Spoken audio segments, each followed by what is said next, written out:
My name is Carla, and I'm your relationship doula, helping women before and after marriage bravely birth peace in the pieces of their lives. You may say, what do I do? Well, I'm glad you asked. I am a speaker, a facilitator, a coach. I believe in prevention. I believe in healthy relationships. I believe in if you happen to be in an unhealthy relationship, finding tools to make it work. Be it a relationship with yourself, because sometimes that relationship with ourselves can be troubling. Relationship with our spiritual being, that we have some conflict. Relationship with your parents. Relationship with your children. Relationship with coworkers.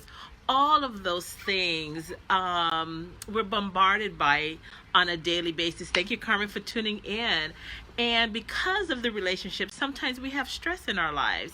And that's where I come in as your relationship doula, your relationship coach, to just help you connect those pieces, learn some tools so you can navigate in your life. Now, this month we've been talking about domestic violence and domestic violence awareness. And share this with someone who you know may be living with someone, or their daughter, their son may be in an abusive relationship. Breaking the cycle. The sad thing is that abuse can be generational. Not that it has to be, but it can be.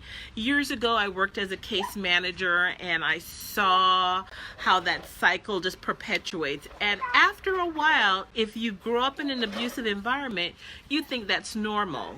And so that's even more dangerous, because then you come into your relationship and you think, well, this is how it's supposed to be. Hitting and screaming at each other, calling you out of your name, slashing tires, throwing out clothes, hitting, withholding affection, running off with the finances. That can be generational, and you don't even realize that it's abuse because it's all that you've seen, all that you've heard.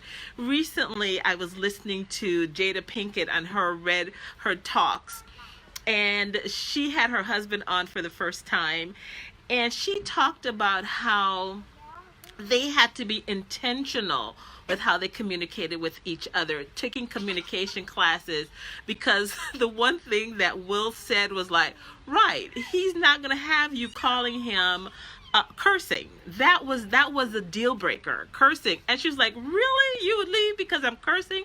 It's like, yeah, he grew up in that kind of environment and he didn't want that for himself.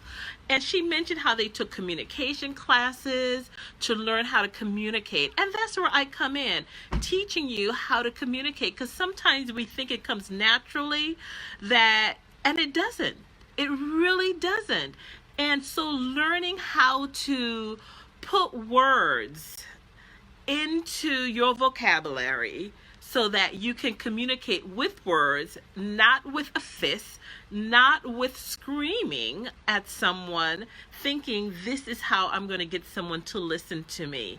No, that's not normal. That is not normal. So if you are in a situation and you think that this is normal, it isn't. And if you happen to have children who are looking at this behavior, oh my goodness, they're going to have so many issues dealing with teachers in school, because now they don't listen unless somebody's yelling at them. So if the teacher isn't yelling at them, they're now disruptive, because that's the norm for them. So if you speak to them in a soft manner, they're wondering, oh, they're kidding, because they don't understand about self-control, understanding that I don't have to raise my voice to you to get you to listen. But if that's all they've seen, that's what they're going to expect and look forward to. So this is what I mean when I'm talking about breaking the cycle, the generational cycle. The other cycle that I've been talking about is that person in your life who keeps saying they're sorry. They're sorry. They hurt you. Oh, I love you. I'm sorry. You stay. They do it again. Whatever it is in your life. I'm not going to define it for you. You know what it is. You know what it is in your relationship. And so you stay. He or she does it again. You're heartbroken, you are beaten down, and they say, oh, I'm sorry. The tears come. They say, oh, I love you. I didn't mean to do that. It's stressful at work, or the kids did this, or my mom did this. Oh, I didn't mean it. I was drinking. Whatever the excuse they give you. And you say, okay, yes, I'm going to stay. They do it again. And you're wounded, you're hurt, be it emotionally, physically, psychologically, whatever it is. You're hurt, devastated. But they cry and they sob. Oh, I'm so sorry. I'm so sorry. I didn't mean to do it. Please don't leave. Please don't leave. I'm not going to do it again. You forgive them. And so what I want to touch on as well too, for some of you who have a spiritual component, in your mind, you think that you need to stay because whatever your spiritual belief is, you feel you need to forgive that person. And so therefore, in that forgiving them, you think you need to stay in that abusive situation. And I say to you, the two things are different. You can forgive someone, but you don't have to stay in an abusive relationship. And that is not what is expected of you.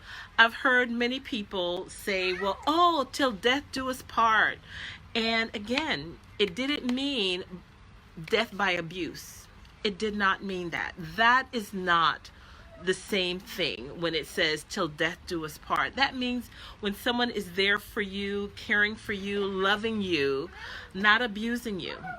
It's as though you're saying that you're going to stay with your arch enemy. So let's say you were taken captive. You were a prisoner of war, a POW. And so therefore, when they do it, so ask yourself, if you were held a prisoner and if somebody else did it to you, if you had an opportunity to leave, would you? You would. So abuse by someone who say they love you, or if you were taken prisoner, if you would leave and escape, if you had an opportunity, if you were a prisoner of war and somebody did it to you, would you leave and escape? If your answer is yes, then I need you to look at your relationship with that person that you are with and ask yourself, if I wouldn't take this from a captor and I had opportunity to escape, why am I not doing the same thing now with this person who says they love me and they're doing this to me? I need you to just think of that. I really, really need you to think of that. Because so often we hear in the news, another death. So today's post, I had a casket. Because so often we hear that, and then it's too late for our young girls, our young men. I remember when my youngest daughter told me her classmate, they'd just been out of high school 2 years. Her boyfriend killed her.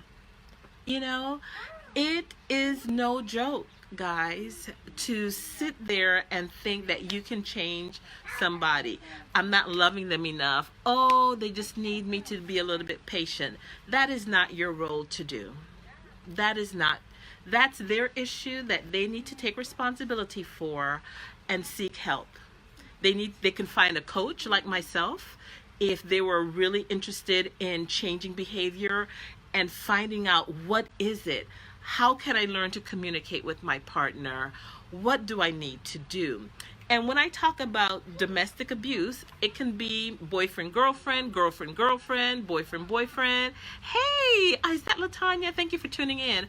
Whatever that looks like, you have to be careful. And that abuse can be parent to child abuse as well too. I've heard many people say, well, oh, it's your parents, so you have to do whatever they say and take it. We have to be careful as parents that we're not abusive to our children, because no, they don't have to love us and respect us.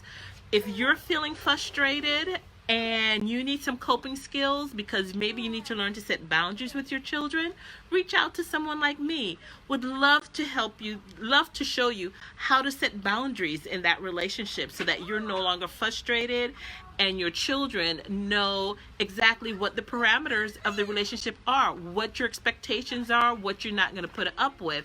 So don't become abusive. So abuse comes in so many different forms, and we just need to be careful because, again, once that person is no longer in our lives, we tend to have so many regrets. But again, prevention.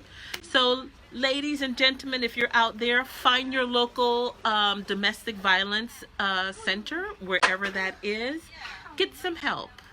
Break the cycle. If not for yourself, if you have children, do it for them. They don't need to see this cycle of abuse and then repeat it in their own relationships.